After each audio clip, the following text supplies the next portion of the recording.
जय श्रीराम. खूप लोकांना अजून पण वाटतंय की हिंदुस्थानी भाऊनी पूर्ण कोल्हापूरच्या लोकांबद्दल बोललं, तर असं काहीच नाही. ही मागे माझी आई आहे, तिची शपथ घेऊन सांगतो आणि महालक्ष्मीची शपथ घेऊन सांगतो, तुमच्यासाठी नाही बोललो.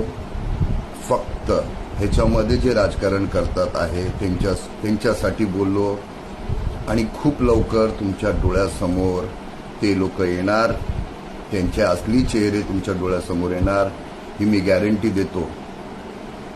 परत एकदा सांगतो, पूर्ण कोल्हापूरबद्दल काहीच नाही. तुम्ही तुमच्यासाठी सदैव मी आहे, तुमच्यासाठी नाही आहे. तुम्ही स्वतःच्या मनाला लावून घेऊ नका. फक्त काही राजकारण करतात आहे त्यांच्यासाठी आहे. आता पण सांगतो, तुमच्यासाठी नाही. समजून घ्या, खूप डोळ्यासमोर लवकर येणार आहे.